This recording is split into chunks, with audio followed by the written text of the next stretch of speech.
mesa de trabajo.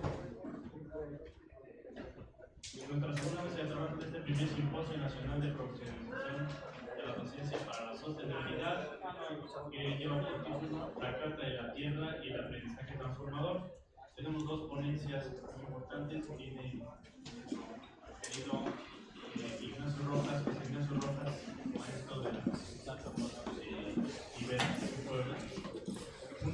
Puebla, y también nos va a acompañar Iniciamos con Ignacio. Vamos a ser breves en esta mesa. Abordamos grandes temas en la primera conversación de esta mesa.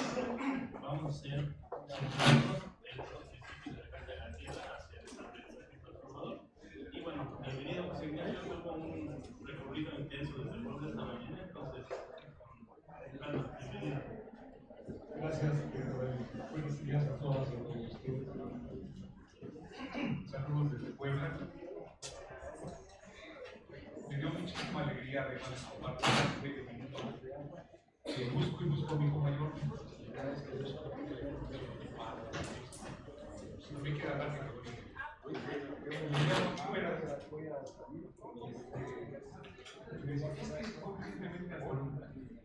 porque está en la UAM.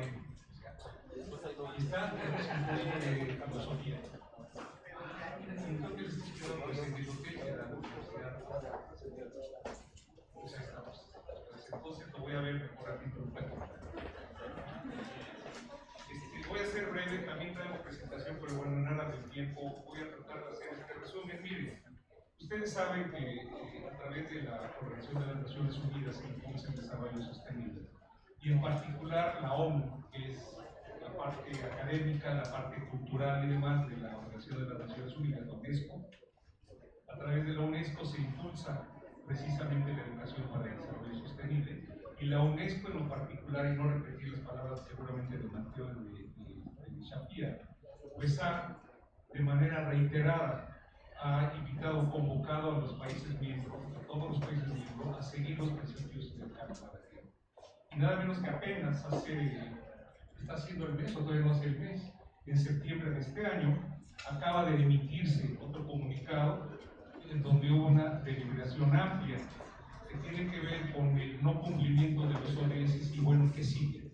Entonces se emitió un documento en septiembre de 2024, que bueno, yo les sugiero mucho el análisis y la reflexión del mismo, que se llama el Pacto por el Futuro. Entonces retomé el Pacto por el Futuro, retomé los principios de Carta de la Tierra, los enunciados de la UNESCO misma. Bueno, este es un ambiente propicio para ello. Le llamé transformar la educación para el futuro en sintonía con los principios de la Carta de la Tierra. Hoy nos encontramos en un momento crucial de la historia, donde los desafíos globales, como el cambio climático, las desigualdades sociales y económicas y el rápido avance de la tecnología, nos exige replantear la forma en que educamos a las futuras generaciones. La educación, una de las herramientas más poderosas para transformar sociedades, debe adaptarse a estas nuevas realidades. En este contexto, tanto el informe de la UNESCO sobre transformar la educación para el futuro, como los 16 principios de la Carta de la Tierra, proporcionan una guía invaluable para redefinir los sistemas educativos. El objetivo de esta ponencia es exponer cómo los principios éticos y sostenibles de la Carta de la Tierra pueden ser la base para la transformación educativa propuesta por la UNESCO, integrando la equidad, sostenibilidad y la justicia social en la formación de las y los ciudadanos de la humanidad. En esta visión, la educación no solo será un medio para adquirir conocimientos académicos, sino una herramienta para empoderar a las personas a vivir en armonía con los principios de sostenibilidad, justicia y paz. Lo dividí en 5 pequeños capítulos. El 1, desafíos globales y el rol de la educación. Uno de los principales desafíos actuales es cómo preparar a las nuevas generaciones para enfrentar un futuro marcado por la crisis climática, el aumento de las desigualdades y las rápidas transformaciones tecnológicas. La UNESCO, en su informe Transformar la educación para el futuro, subraya que los sistemas educativos deben formar ciudadanos globales que puedan contribuir a resolver precisamente estos problemas. Para ello, la visión holística y sistémica de la Carta de la Tierra, inspiradora, que transforma nuestra conciencia de acción a partir de sus 16 principios interrelacionados en sus 4 ejes fundamentales. Los cito brevemente. El primero, respeto y cuidado de la comunidad de la vida. Reconoce la interdependencia de todas las formas de vida y promueve el respeto por la dignidad de los seres humanos y la naturaleza. Fomenta la compasión y el cuidado hacia la tierra, asegurando la protección de la biodiversidad. Se busca garantizar un futuro sostenible para las generaciones presentes y futuras. En su segundo eje, integridad ecológica, defiende la protección y restauración de los ecosistemas, así como la conservación de la biodiversidad. Promueve un uso responsable de los recursos naturales y la adopción de prácticas sostenibles, incentiva estilos de vida que respeten los límites ecológicos del planeta. En el tercero, justicia social y económica, aboga por erradicar la pobreza y asegurar una distribución equitativa de los recursos. Promueve los derechos humanos, la igualdad de género y el respeto por la diversidad cultural. Busca crear una sociedad inclusiva y equitativa para todas y todos, sin discriminación alguna. El cuarto y último, democracia, no violencia y paz, fomenta la participación inclusiva y transparente en la toma de decisiones, fortaleciendo las instituciones democráticas. Aboga por la resolución pacífica de los conflictos y la eliminación de la violencia. Promueve una cultura de paz y tolerancia a nivel local, pero también global. Dentro de esta sintonía, el principio de respeto y cuidado de la comunidad de la vida destaca la importancia de una educación que promueve el respeto hacia todos los seres vivos y los ecosistemas de los que dependemos. La educación debe formar a individuos conscientes de su interdependencia con el medio ambiente, así como con las comunidades humanas globales. Este principio también se alinea con el Objetivo de Desarrollo Sostenible, ODS 4 de la ONU, que busca garantizar una educación inclusiva y equitativa para todas y todos.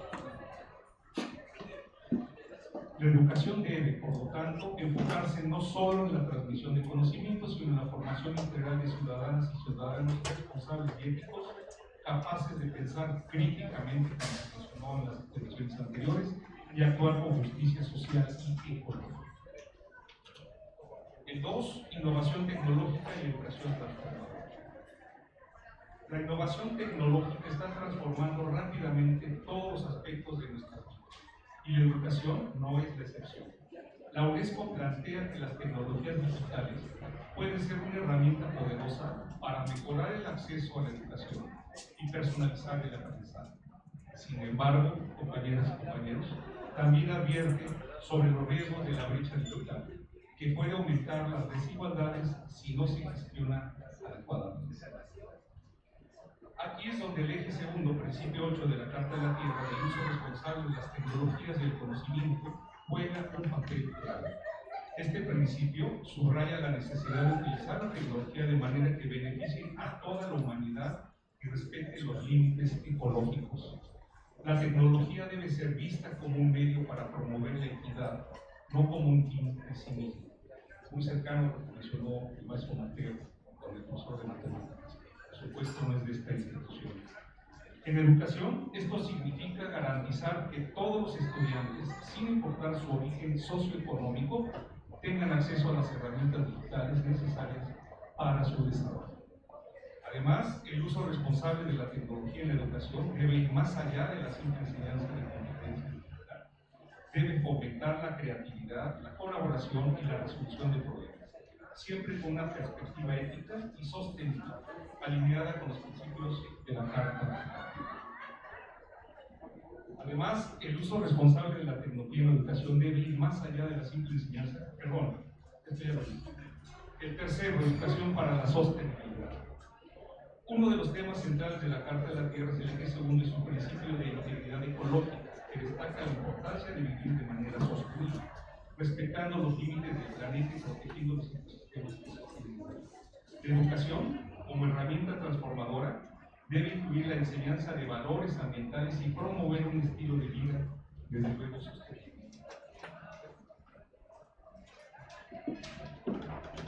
La La UNESCO también subraya la importancia de la educación para el desarrollo sostenible, que no solo abarca el conocimiento de los problemas ambientales, sino también la formación de actitudes y comportamientos que fomenten la protección del medio ambiente. La educación para la sostenibilidad debe capacitar a los estudiantes para que comprendan las interacciones complejas entre los sistemas humanos y ecológicos, y para que tomen decisiones informadas que favorezcan el bienestar de las personas y el planeta. El enfoque debe ser holístico, integrando la ciencia ambiental con la ética y la justicia social. Los estudiantes deben aprender a ver el mundo de manera interdependiente, donde las acciones locales tienen repercusiones globales y donde el bienestar humano está intrínsecamente ligado a la salud de los ecosistemas. Muy bien. El cuarto, inclusión y justicia social. El principio del eje tercero, justicia social y económica de la Carta de la Tierra, es particularmente relevante en el contexto de la educación. La educación debe ser un medio para lograr la justicia social, erradicar la pobreza y reducir las desigualdades.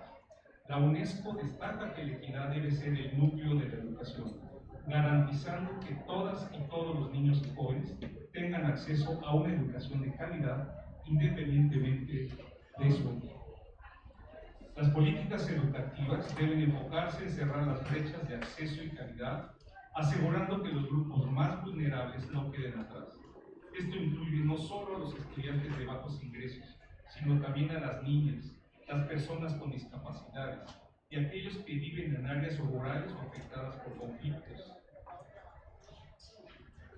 En este sentido, tanto la UNESCO como la Carta de la Tierra abogan por una educación inclusiva que promueva los derechos humanos, la igualdad de género y el respeto por la diversidad cultural.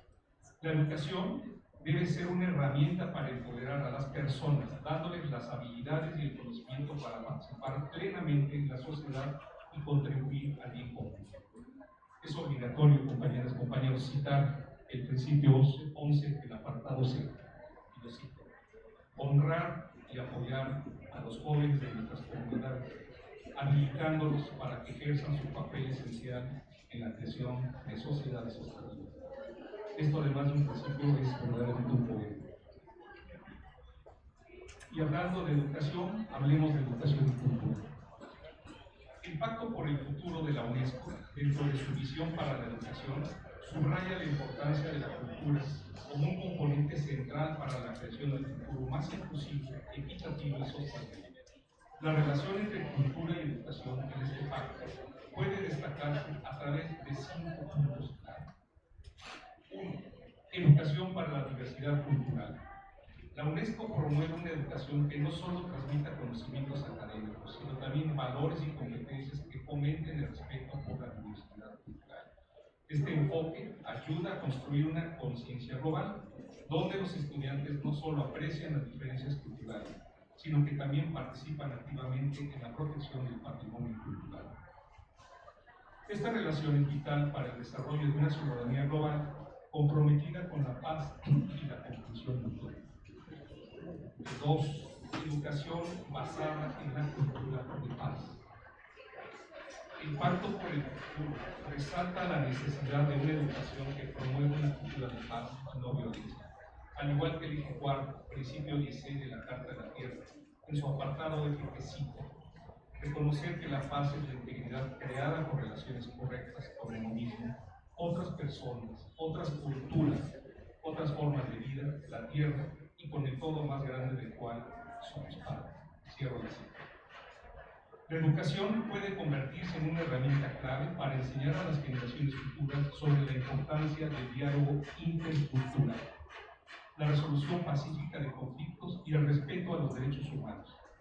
Esto refuerza el vínculo entre la educación y la construcción de sociedades más inclusivas y equitativas. 3. Integración de la cultura en los planes educativos. La UNESCO destaca que la cultura debe ser parte integral de los currículos educativos. Esto implica incorporar en los sistemas educativos de enseñanza de la historia, las artes, las lenguas y tradiciones locales, así como la sensibilización sobre la protección del patrimonio tangible e intangible. Este enfoque es esencial para preservar la identidad cultural de las comunidades y garantizar que las nuevas generaciones valoren su patrimonio cultural. 4. Cultura y aprendizaje sostenible. La educación orientada hacia el desarrollo sostenible no puede desvincularse de los aspectos culturales. Las prácticas culturales tradicionales pueden ofrecer soluciones locales a los desafíos ambientales y sociales. La UNESCO propone que el conocimiento tradicional y cultural se integre en los sistemas educativos como una forma de promover prácticas más sostenibles, lo que refuerce el vínculo entre educación, cultura y sostenibilidad. 5 y último, aspecto cultural y educación. Cultura para la transformación social a través de la educación. La cultura es un vínculo clave para la transformación social. El Pacto por el Futuro promueve que los sistemas educativos no solo instruyan, sino que también inspiren a los estudiantes a participar activamente en la creación de sociedades justas, inclusivas y culturalmente conscientes. La educación basada en la cultura permite a los estudiantes entender su lugar en el mundo, su historia y su responsabilidad hacia su comunidad y el planeta. Nada más recuerden las frases de Paulo Freire, ¿se acuerdan? Dicen que hay que enseñar a las niñas y a los niños no solo a leer el texto, sino a comprender el contexto, a comprender al mundo. Podemos concluir que la relación entre cultura y educación en el marco del Pacto por el Futuro de la UNESCO es esencial para formar ciudadanos globales que no solo sean conscientes de su entorno, sino que también estén comprometidos con la preservación y promoción de la diversidad cultural. La cultura, al integrarse en la educación, contribuye a la creación de un mundo más pacífico, equitativo y sostenible, donde se respete y celebre la diversidad en todas sus formas. Jyoti Osagra, arquitecta y urbanista especializada en cuestiones culturales, encargada de la División de Creatividad del sector de cultura de la UNESCO, ha mencionado: la salvaguardia y promoción de la cultura son dos fines de por sí y, al mismo tiempo, son medios para contribuir directamente a la consecución de muchos ODS, lograr ciudades seguras y sostenibles, fomentar el crecimiento económico y el trabajo decente, reducir la desigualdad, detener la degradación del medio ambiente, lograr la igualdad de género y promover sociedades pacíficas e inclusivas. Los beneficios indirectos generados por la cultura tienen un efecto acumulativo gracias a las actividades eficaces con base cultural encaminadas al logro de los ODS. Concluyo con una frase de ella diciendo: la cultura es todo lo que constituye a nuestro ser y configura nuestra identidad. Cierro la cita. Y ahora sí, el punto quinto y último de todo este contexto que les acabo de compartir: políticas públicas y colaboración multisectorial.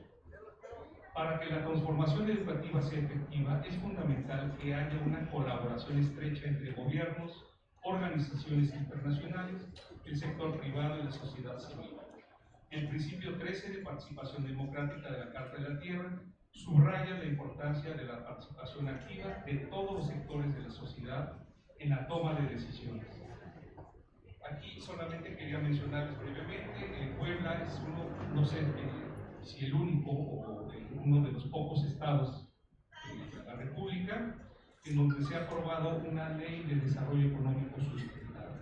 Y esta ley de desarrollo humano, económico sustentable ha permitido el reconocer y el obligar al gobierno a que mire hacia la tetradición, es decir, la participación directa del gobierno en todos sus sectores, el gobierno local, desde luego, estamos hablando de una ley aprobada por el Congreso del Estado, la sociedad, los empresarios, las universidades.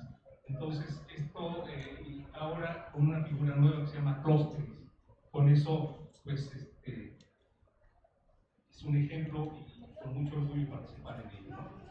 Las políticas públicas deben ser diseñadas de manera inclusiva y transparente, asegurando que todas las voces sean escuchadas. Además, deben estar orientadas hacia la sostenibilidad, promoviendo prácticas educativas que integren los principios de equidad, justicia social y respeto por el medio ambiente. Ya se está recomendando. La colaboración multisectorial es esencial para implementar estas políticas a nivel local, nacional e internacional. Los desafíos globales requieren soluciones globales y la educación es una de las áreas donde esta colaboración puede tener un impacto transformador. Conclusión final. La transformación educativa debe estar centrada en el estudiante y guiada por los principios éticos de la sostenibilidad y la justicia social. Los 16 principios de la Carta de la Tierra proporcionan una base ética sólida para reimaginar la educación en un mundo que enfrenta desafíos sin precedentes. La visión de la UNESCO es una educación inclusiva, equitativa y sostenible, está en plena sintonía con estos principios. Es imperativo que las políticas educativas del futuro no solo se centren en mejorar el acceso a la educación, sino también en reestructurar su contenido y métodos para que los estudiantes sean capaces de actuar de manera responsable y ética en un mundo cada vez más complejo. La transformación educativa es esencial para garantizar un futuro justo, sostenible y pacífico para todas las personas y el planeta en su conjunto. Muchas gracias. Por esta breve revisión de este nuevo pacto. Muchos no lo conocemos, pero ahora ya tenemos a grandes rasgos su contenido y cómo lo vamos a relacionar con Carta de la Tierra. Ahora tenemos la participación de la maestra Norma Mota.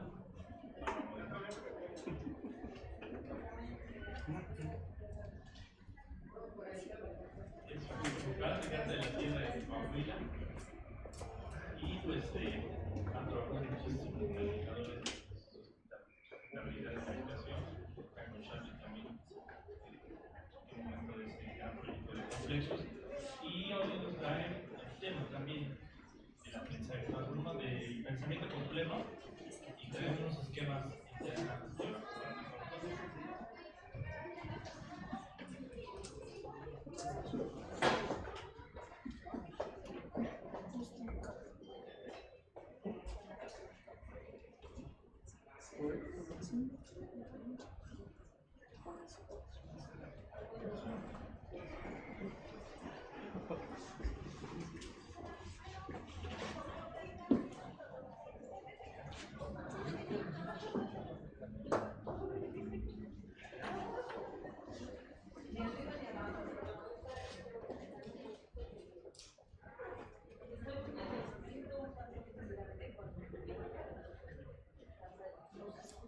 Todavía estoy emocionada de una que llevamos con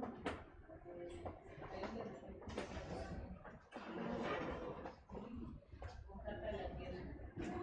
Y es tanta la información preparada de tal manera que adelanto aquí un poquito los conceptos que no están escritos, porque no hay la pedagogía, que es una de las herramientas más importantes para llevar a cabo esto de la transformación de la conciencia nacional, y que hace, además de las cosas que mencionaron, que además hace que los chicos sean los que trabajen, los que aprendan de ellos mismos, que ellos suelten todo ese potencial y su curiosidad. El maestro que se vuelve un facilitador en el ambiente está para el y en las escuelas, digamos, primarias, secundarias, preparatorias, es más sencillo porque los muchachos les gusta hacer cosas todavía. Ya en la educación superior, pues todos son técnicos, científicos, etc. Porque además así nos han enseñado. Entonces siempre queremos explicar algo sobre una verdad científica, parece la única verdad o la verdad absoluta. Y en realidad hacemos ciencia a prueba y error también. Entonces, como de eso se trata, lo voy a resumir mucho. Y para fortuna mía, solucioné ese problema de qué tanto hablo de aquí, qué tanto voy a hablar allá, porque decía yo a David que en realidad es una síntesis de lo que dijeron mis compañeros hasta ahorita. Entonces voy a ir tal vez un poco rápido al principio, porque no quiero dejar de cerrar con un diagrama de contrata que hizo en 1998, me parece. Entonces empezamos. Bueno, lo que es un hecho jurídico en una época de crisis, se habla mucho de ella, regreso a la hora, y que es crisis económica, crisis social, crisis ambiental, religiosa, colectiva pero cada vez que sentimos que están más cerca de nosotros, que alcanza más el crecimiento. Pero lo principal es, y por eso lo resalto con rojo al final, es una crisis de valores con lo que quiero cerrar. El conocimiento va y viene, el conocimiento se desarrolla de manera acelerada, pero los valores se han quedado como que rezagados. No alcanzamos a sentirnos como bienes en este momento. Sí, por favor. Bueno, hay causas y hay consecuencias. Las causas son los principios sociales que nos imponen, o sea, somos el resultado de la educación y de la conciencia colectiva que viene de generaciones en la sociedad occidental. La que sigue, por favor. Modelos de desarrollo sesgados por el criterio economicista. Y ustedes lo saben, maestro, nos pega mucho en la cátedra y cuando queremos hacer cosas diferentes. Está muy bien, pero ¿cuánto cuesta? ¿Qué resultados? ¿Qué productos? Pero cuando se habla de eso, se habla de dinero, ¿verdad? El modelo neoliberal en el que estamos viviendo. Lo que sigue, por favor.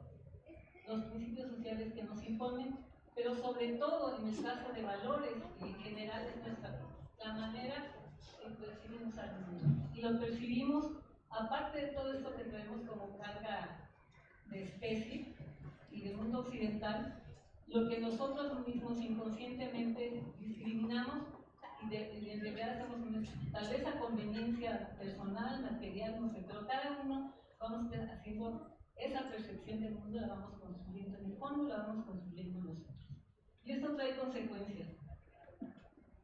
La acelerada destrucción de la naturaleza, el aumento desvergonzado y desgonzante de la pobreza, la disminución de la calidad de vida, una erosión cultural.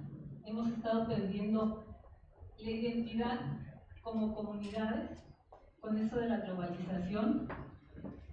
Bueno, el ejemplo clásico es, sobre todo en el norte, se celebra el día de Halloween, no se celebra el día de los muertos. Entonces, toda esa riqueza se está perdiendo.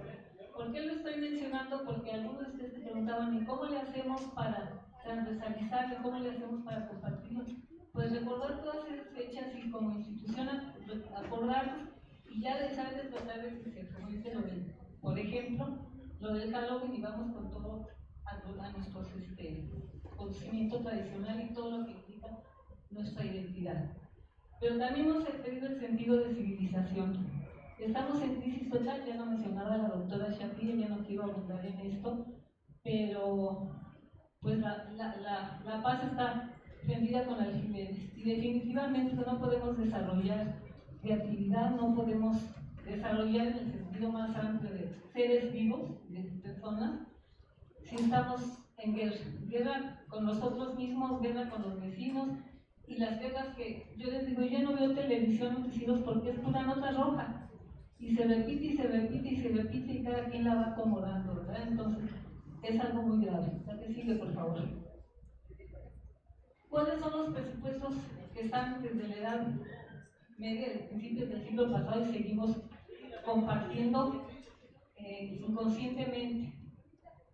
Que la naturaleza es un recurso inagotable y entonces recursos y que es una fuente inagotable. Entonces, ahí está para nuestra utilidad y la sacamos y la utilizamos y la utilizamos.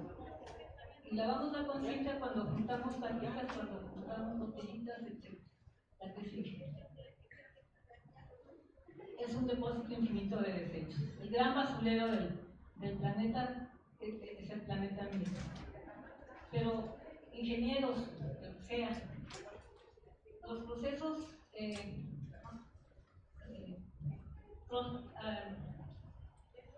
del hombre, se me fue la palabra, son lineales. Pero todos los procesos de la naturaleza son circulares.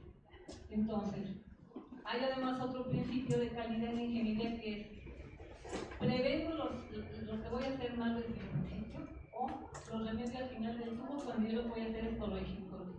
Y es lo que hacemos con recoger la basura, etc. ¿Por qué no nos vamos al principio? En la naturaleza somos los únicos animales que generamos basura. Todos los demás seres vivos lo aprovechan. Lo que uno desecha, el otro lo aprovecha. Acá en el sur de México hay unos animalitos, yo creo que aquí también se les llama rodacacas, porque precisamente juntan todo lo que todos son animales y lo van empujando, y de eso se alimentan. En fin, no. Y es necesario dominarla. Esa fue la conciencia y el pensamiento del siglo pasado y seguimos con él. ¿Alguna vez había alguna locutora de triste nombre?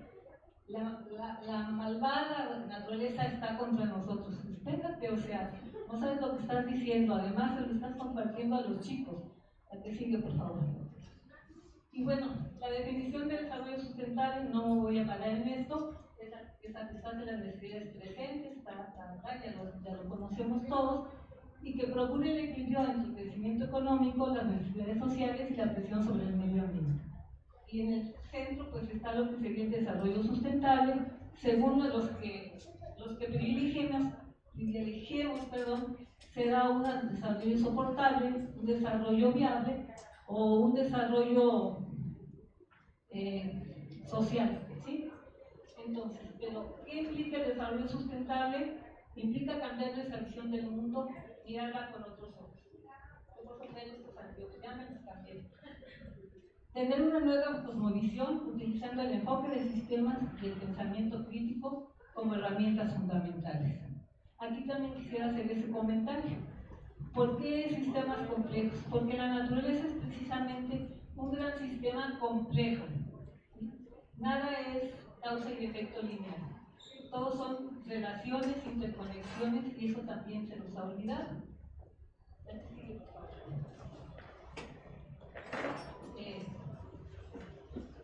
¿Cuáles son los puntos clave del enfoque de sistemas de pensamiento sistémico?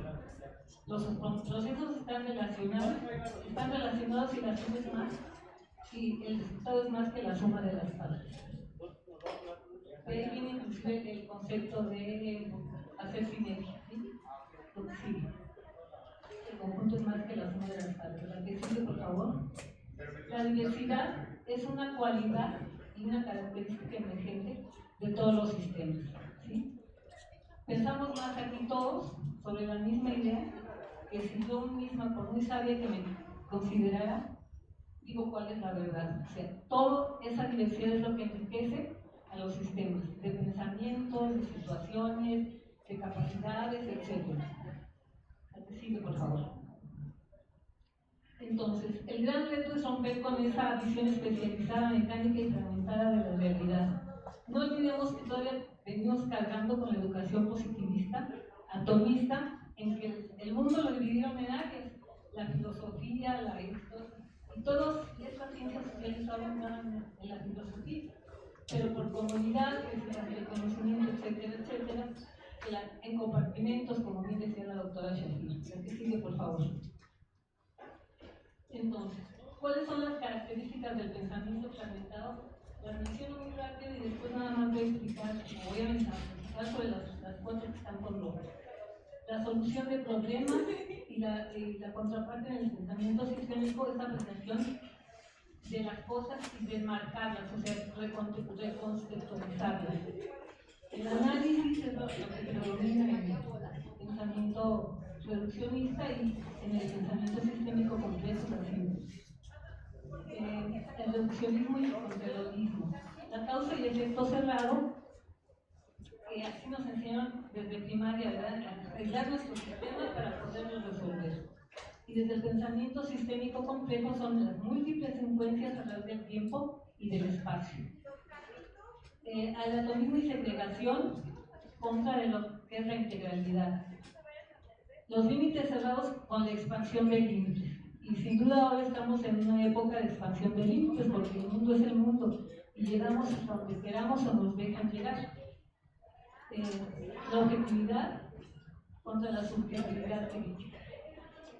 El dualismo contra el pluralismo y la dualidad.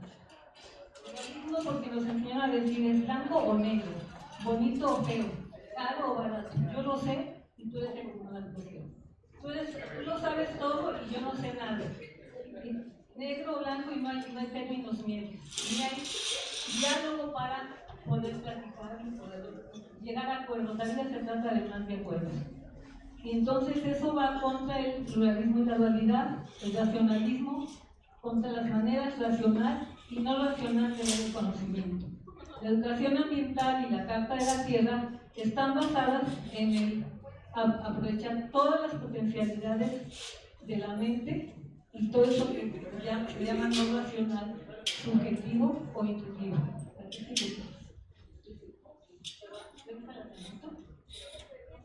Esto está tomado de este autor, Steven Sterling. Entonces habla así. Esta es una serie de condiciones que explican lo que es el pensamiento reduccionista y lo que sería ya aplicando el pensamiento completo. La mayoría de los asuntos o eventos están relacionados a otros eventos o asuntos, y sería mejor si los entendemos bajo la luz de esta realidad interrelacional. ¿Sí? Hay un libro muy bonito con el que yo empecé a aprender todo esto que se llama Diseñando el Futuro, de Stephen Covey. Si a alguno de ustedes les interesa buscarlo, ahí nada más, yo lo leo y lo leo y lo leo y siempre aprendo cosas nuevas. Mucho de eso de lo que estoy hablando aquí lo aprendí de él, porque bueno, yo soy, o era de ciencias duras, ingeniería química y física. Entonces, ¿están relacionadas? No, están interrelacionadas e interconectadas, ¿sí? Agregaría. La decisión de tratar de ser objetivos es un juicio de valores, porque en realidad la objetividad no existe. Vuelvo a repetir, lo que para ti está clarito y se ve, pues yo con este problema que tengo en la mácula, pues olvidar, yo aquí no veo lo que dice. ¿Sí? O sea, cada quien forma su propia objetividad. Es mejor reconocer la manera en que desde lo subjetivo está involucrado en la percepción y la interpretación del mundo. Esa es la subjetividad crítica. ¿Sí? Aceptar que hay diferentes maneras, y es más, Russell Ackoff diría, no hay problemas, hay situaciones problemáticas, y además no hay una solución única, porque lo que ahorita es una solución, para mañana a lo mejor ya el mundo cambió o lo que sea, ya no es válido. O lo que aquí aplica, a lo mejor allá en el norte, que estamos en frontera con Estados Unidos, y eso hace que no nos olvidemos que tenemos unos primos, ¿verdad? Como dice el chiste de los primos y los hermanos. Bueno, pues eso también hace que tengamos que tener una objetividad o subjetividad crítica. Los llamados opuestos están en relación. Tendemos a devaluar un lado en contra del otro, ecología en contra de la economía, naturaleza frente a las personas, valores frente a los datos. Y debemos verlos en relación en vez de verlos en oposición. Esto es un pluralismo o una dualidad. Entre el blanco y el negro hay muchos matices. ¿Sí? Entre estar sano y estar enfermo hay muchos matices. El intelecto necesita estar balanceado por la intuición y la racionalidad, por las maneras no racionales del conocimiento, como son el conocimiento espiritual y el estético. Balancear el lado derecho e izquierda de nuestro cerebro en pocas palabras, y eso es lo que haga conocimiento racional y no racional. En los sistemas naturales que incluyen al humano, es posible predecir los resultados. Necesitamos ser más flexibles, aceptar la incertidumbre y no tratar de controlarlo todo, pero participar y aprender el cambio para ser más resilientes. Incertidumbre, tolerancia y ambigüedad. Ya me falta nada más. Bueno. ¿Por qué esto por favor? ¿Por qué esto es importante? Porque vivimos, todo el mundo el planeta es una incertidumbre. El sistema funciona así, con principio de incertidumbre. Y nosotros queremos hacerlo todo exacto y que sea exacto es imposible. Por eso nos llevamos tantos golpes y tantas decepciones. La que sigue, por favor. Yo voy a dejar la presentación. Hablo de lo que es el pensamiento sistémico complejo. La que sigue, por favor. ¿Me faltan 5 minutos seguros? Adelantaron el reloj. Entro ya con lo más importante. La Carta de la Tierra afirma esta interdependencia del todo y reconoce la relación intrínseca entre la integridad ecológica, la justicia social y económica, la democracia, no violencia y paz. Por algo, la Carta de la Tierra es el referente de valores en la toma de decisiones a nivel internacional, porque Fueron años y personas y voluntades para sacarla adelante. La que sigue, por favor.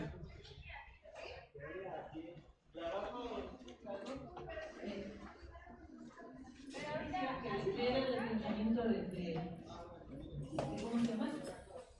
Vivimos el cuidado cuando nos interesamos por el bienestar de los otros, del medio ambiente, del ecosistema en el cual estamos inmersos, de la tierra como un todo y no solo de nuestro pequeño lugar. Dice Leonardo Boff en uno de sus libros: el primer principio, el primer valor que tendríamos que manejar es el cuidado. Dice, ¿qué hacemos cuando tenemos un hijo recién nacido, un animalito que acaba de nacer? Lo cargamos, lo arropamos, lo tratamos con mucho cuidado y ahí va naciendo el amor, y después del cuidado del amor mueve el mundo, ¿sí? ¿A qué sigue, por favor?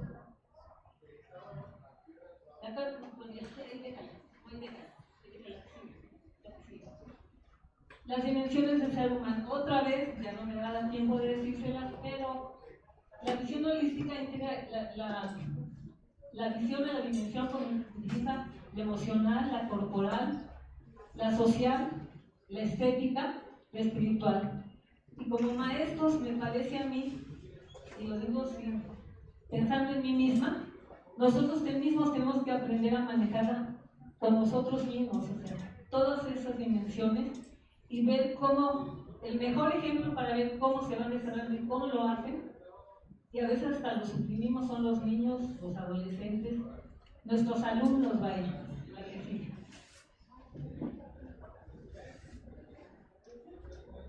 ¿Qué significa el cuidado? Hay una teoría del desarrollo de Lorenz que habla de la ética de la justicia, es decir, lo que es bueno y lo que es malo. Y se castiga lo que está mal, se penaliza y nada más. Y habla en función de la igualdad, todos somos iguales. La que sigue, por favor. Nada más que no todos somos iguales, tenemos capacidades diferentes. Entonces, Gilligan desarrolla esta etapa del cuidado, diferentes etapas hasta que llegamos a la moral de los derechos, que es la justicia que trata de todos por igual. Pero quisiera resaltar la ética de la responsabilidad o cuidado. Se basa en el concepto de igualdad y el reconocimiento de las diferencias, y es una ética del cuidado que se apoya en la premisa de la que no violencia, que no se debe dañar a nadie, porque lo justo es esto, legalmente, lo dice el reglamento, pero en realidad está siendo justo. Entonces, no hay que voltear la cara de nada, sino darnos cuenta que lo que debemos hacer es no dañar a nadie. La que sigue, por favor. Bueno, aquí hay varios conceptos que también aplican a la ética del cuidado. La que sigue, por favor. En el contexto de la Carta de la Tierra se promueve el diálogo, que está encaminado a acordar las visiones y los valores entre las personas para transformar nuestras comunidades en unas más justas, sustentables y pacíficas. Y este pensamiento lo resume todo. Cuando te escucho, te ofrezco mis ojos, mis oídos y mi corazón. Mi atención plena y mi corazón. Así que, por favor. ¿Cuántos minutos tengo? Menos dos. No sé que yo quería quedarme toda la tarde, pero ustedes no. La Carta habla de todo esto del pensamiento sistémico, la visión a futuro, todo lo que ya hablaron mis compañeros, porque eso ahorita que tuve más de buena suerte, porque esto es un resumen, digamos, muy resumido de lo que hablaron en Shafia y sigue, por favor. La Carta de la Tierra solamente da principios orientadores, no obliga a nadie, no son compulsivos, o sea, si uno los internaliza, no tiene caso. Lo que sigue, por favor.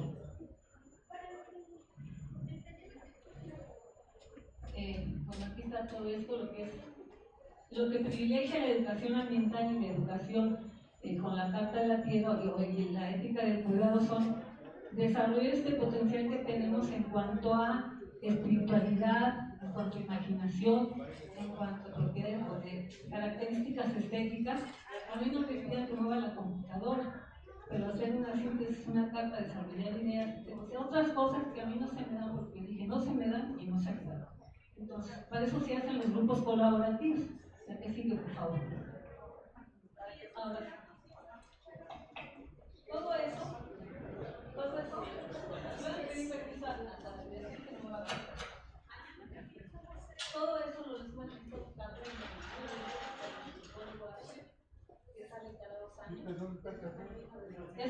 me emociono. Este es de 1998. Y Friedrich Capra, aparte del diagrama, da toda una reflexión. Dice, sí, tenemos guerras, tenemos el cambio climático, tenemos esto, pero todo eso son resultado ¿de qué? Del sistema de valores en que vivimos en la sociedad occidental. ¿Cuáles son los valores? Expansión, queremos crecer y crecer y crecer a nivel individual, corporativo, como sea, queremos crecer y crecer. La competitividad, no ser mejores, más competentes, no es, ¿por qué aquel más y por qué yo menos, verdad? Y eso nos da el valor social, eso pensamos. Y la explotación, explotamos, pues si empezamos explotando la naturaleza sin tomar en cuenta nada de lo que ahí sucede, ¿verdad? Los tailandeses cuando podan un árbol, lo abrazan, le piden perdón, le rezan y le ponen una corona de flores porque están dañando a la naturaleza. Y bueno, y en ese sentido están todos aquí, todos los males del mundo. El que me quieran mencionar, ahí está. Y todos están interrelacionados. Friedrich Capra es un pensador sistémico, trabaja en la Universidad de Berkeley, California, ha estado en México en diversos eventos de Trata de la Tierra, y es asesor, es miembro, y bueno, todos ellos, Friedrich Capra, Leonardo Bohm, sin duda, contribuyeron a elaborar la Carta de la Tierra. La que sigue, por favor. Entonces, déjame un minutito. Entonces, Friedrich Capra cierra su artículo diciendo: en la antigüedad del mundo las comunidades eran muy pequeñas y privilegiaban la sabiduría, no el conocimiento. El conocimiento está en los libros, está desarrollando la técnica y tal. Pero la sabiduría es de las personas que experimentan, que cometen errores, que aprovechan todo lo que existe en la naturaleza y son lo suficientemente confiables y creíbles para acercarnos a ella. El problema es que perdimos eso, el privilegiar el conocimiento en lugar de la sabiduría. Y otra cosa que dice que es los valores estos valores del mundo occidental son como la fábula de Hidra. Estamos recortándolo, queremos acabar con él, recortamos un problema y sale otro y sale otro. Y mientras no acabemos con Hidra, no vamos a poder cambiar el mundo. Es decir, si no identificamos, reconocemos y valoramos nuestros valores, nada habrá cambiado. Al final, seguimos siendo los mismos, ¿sí? Una disculpa si me vi muy atropellada, pero me habían dicho que yo tenía todo el tiempo que quisiera, ¿no? Muchas gracias.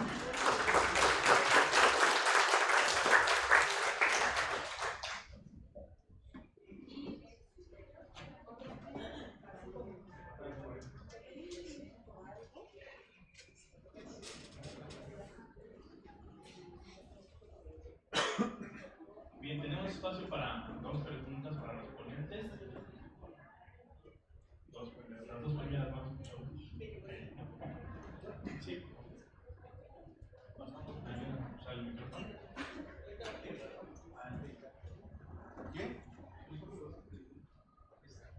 Gracias, buenos días. Soy Arturo Velázquez, de la Facultad de Turismo y Gastronomía. Ignacio, perdón, puedes pasar acá para. Y para el maestro, le tengo entre pregunta y comentario, porque resulta que en un cargo que tenía yo hace poco tiempo, elaboramos un sistema modular sobre cultura mexicana. Este sistema modular nos permitió llevar 7 años un diplomado de cultura mexicana y español a Cuba, por 7 años a la Universidad de La Habana y por 7 años a la Universidad Estatal de Omsk en Rusia, en Siberia Central. Las primeras cosas que uno percibe cuando uno anda por otros lados, pues es la sorpresa que llevamos nosotros y también nuestros alumnos cuando tratamos de transmitir la cosmogonía, la manera de la formación del mito del mexicano en base a todas sus creencias, a sus prácticas, ¿sí? Ahora que se acerca el día de la festividad de muertos, se explica que no solamente había un día, ¿no? Sino que eran 5, y que correspondía a todo un calendario a lo largo del año que ellos manejaban. Sin embargo, cuando ellos preguntan a qué grado nosotros elevamos nuestra propia cultura, es cuando nos damos cuenta que los mexicanos no tenemos la suficiente o no le damos el suficiente valor a nuestra propia cultura.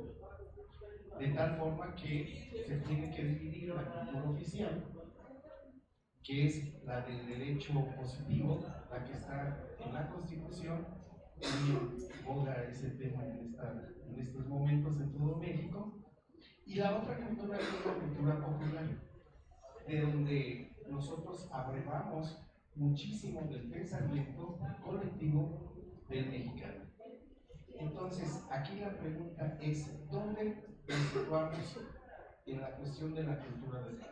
Del lado del oficialismo, que nos permite tener leyes, que nos permite hasta cierto punto sancionar, digamos, todos esos malas prácticas que se tienen en todo México, o del lado de la cultura popular, de las creencias y de las cosmogonías que existían antes de la llegada de, y corrijo, no eran españoles los que llegaron, sino peninsulares, solamente venían principalmente de 2 reinos, que era el de Castilla y el de León, ¿no?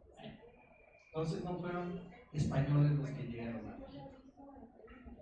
Entonces, retomar todo lo que fueron las culturas mesoamericanas en los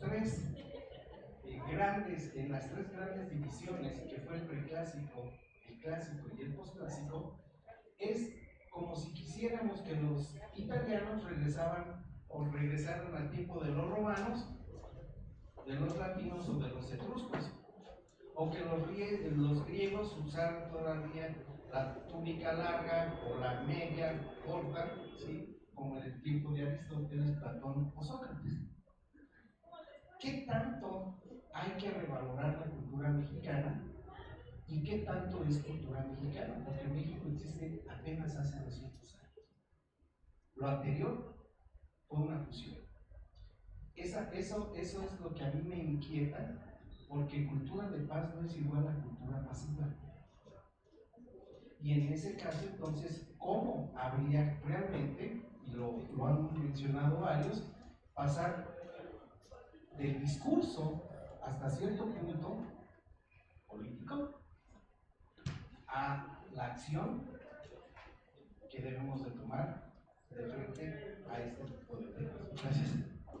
Bueno, en caso, antes de responder, vamos a hacer la siguiente pregunta también y globalmente hacemos la respuesta. Aquí no solo vamos a poner. Gracias.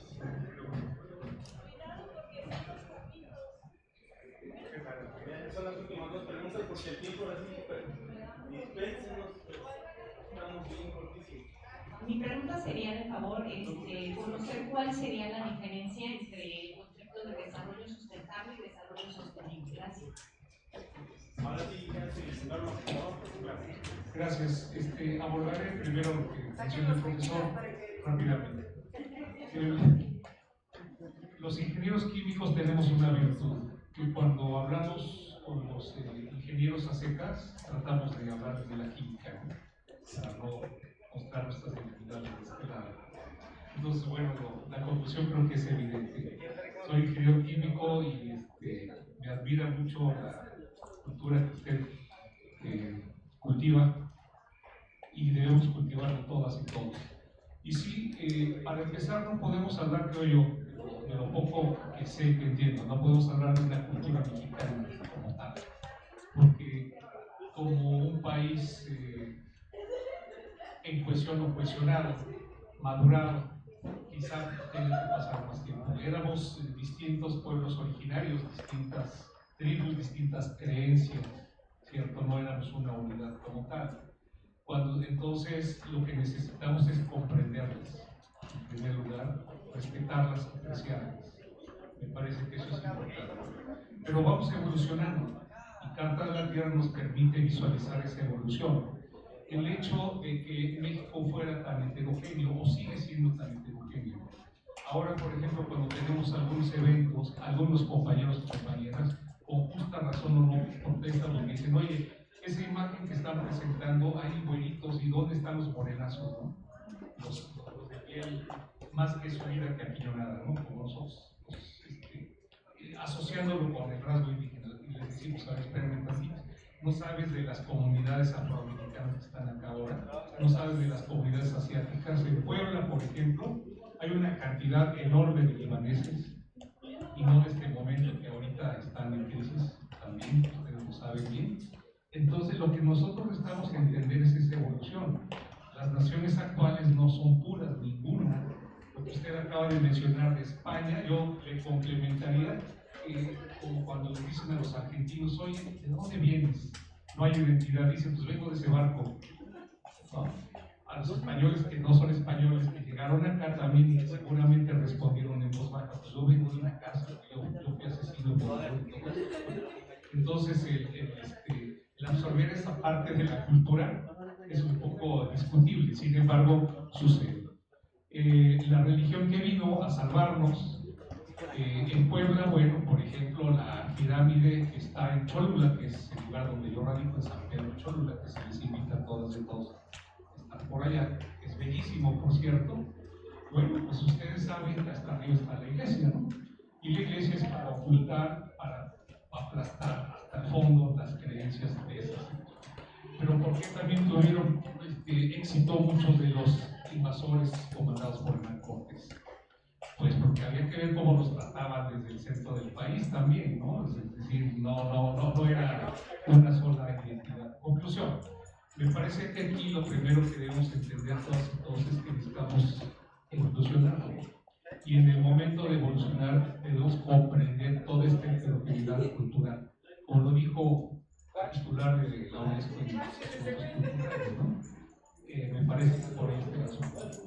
No sé, se me figura quizá algunas de las, cuando usted habla de otras culturas, también nos da miedo decir y pensar que las traigamos al presente, cuando se hacen nuestros ritos o rituales antiguos, donde en algunos casos castran y en otro caso mutilan a las mujeres en los genitales, son partes culturales, están presentes o estuvieron presentes.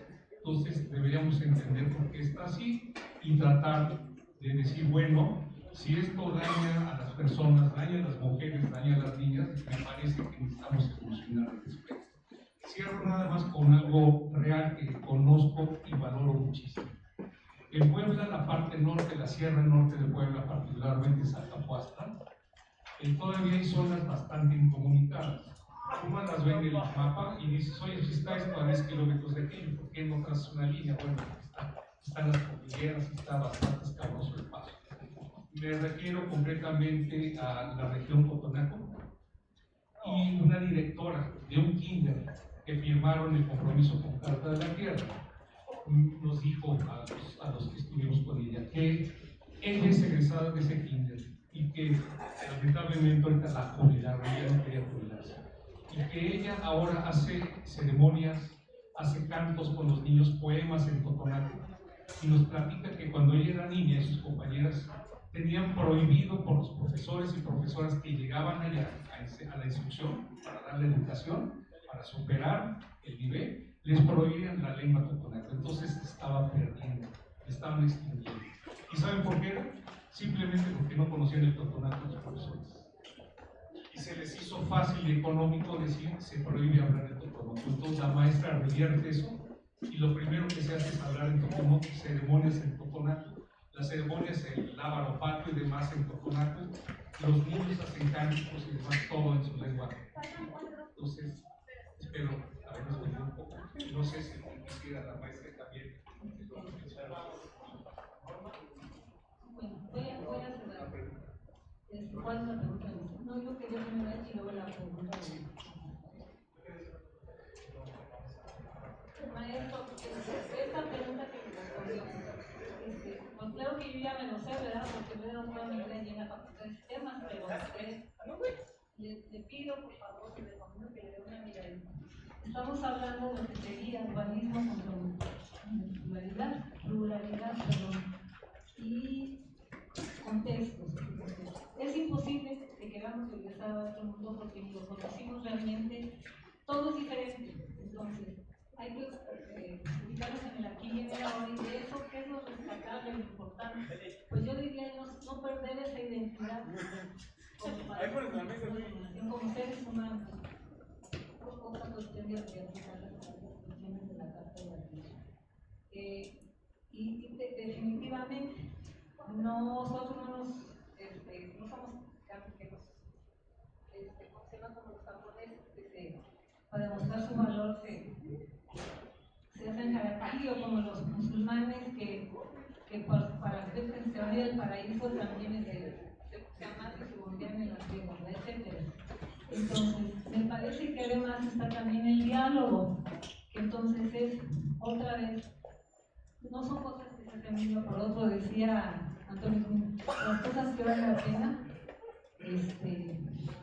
no cualquiera las haría. En el pensamiento complejo también nos hace entender que como no es algo común, no es sencillo, no es causa y efecto, prueba y error, es tener que trabajar mucho sobre eso en las ideas, en los pensamientos, en las emociones, en lo que queremos realmente decir. Hay un autor, Jan Tanda, que trabaja también con Carta de la Tierra. Yo no sé si ustedes alguna vez supieron de la bodega de semillas que se hace a nivel mundial para recolectar todas semillas, por si alguna vez se llegan a extinguir, porque esa es la predicción, que se van a extinguir por muchas causas y entonces están en algún lugar del mundo. Bueno, Grian está con otro grupo haciendo un conjunto de historias del mundo, pero lo que a ellos les interesa es europeo, es español. En Escocia están trabajando sobre eso, pero a ellos lo que les interesa son las historias de los pueblos originarios de todo el mundo, y ellos van o aceptan que les mandan una historia que fue relatada de viva voz, o sea, no que no esté escrita porque ya está deformada. Y ellos están haciendo, ya tienen 3 libros creo, ellos están haciendo un reservorio, de cartas, de historias que son lo que reflejan la cultura de los pueblos originarios, que él dice que la diferencia entre la cultura occidental y la de los pueblos indígenas, que ellos se guiaban por la naturaleza y eso les daba sensibilidad a una serie de cosas, y que la neoliberal pues es consumir, etcétera, etcétera. Por ahí creo que ve el asunto de qué es lo importante y qué no. Ya no lo digo porque me emociona, ¿verdad? Yo quería cerrarnos. Bueno, el principio 16F de la Carta de la Tierra, es que no sé si fue la maestra que preguntaba sobre la paz. Y la Carta de la Tierra dice, da la definición que hemos oído, que es, bueno, que hasta ahora es la que más, a mí me emociona. Dice, reconocer que la paz es la integridad creada por relaciones correctas con uno mismo, otras personas, otras culturas, otras formas de vida, la tierra y con el todo más grande, del cual somos parte. Lo dije muy rápido, pero pero es cosa seria. Muchas gracias. Sobre la pregunta un aplauso para los ponentes. Sobre la pregunta de las diferencias de desarrollo sostenible, sostenibilidad, a todos los maestros del proyecto los vamos a convocar a un seminario que está organizando el doctor Mateo, la doctora Shafi. En breve es virtual, va a ser un horario bastante cómodo para todos los que trabajamos por la mañana, va a ser como 6-7 de la tarde.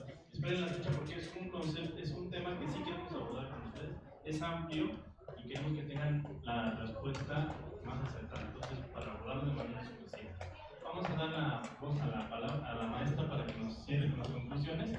Disculpen por favor esta celeridad, tenemos que ocupar el auditorio a las 2, entonces estamos echándole muchas ganas. Muy bien, muchas gracias. Bueno, pues de conclusión yo pudiera sintetizar lo siguiente.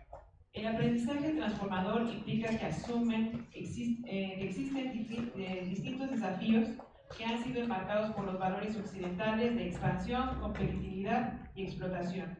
Para enfrentar estos retos existen instrumentos como la Carta de la Tierra, la Agenda 2030, las tecnologías y las instituciones internacionales. Además, existe la necesidad de formar el pensamiento sistemático en el que se logra la síntesis de todo lo que integra la realidad, dignificando la vida.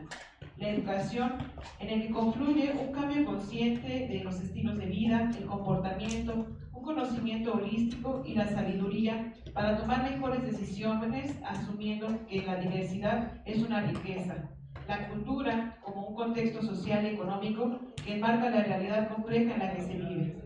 Asimismo, las participaciones se virtieron en la riqueza de la cosmovisión y la heterogeneidad, que nos cuestiona también el aceptar que aunque no conocemos algo, no implica que lo tengamos que negar. Gracias. Gracias, maestra.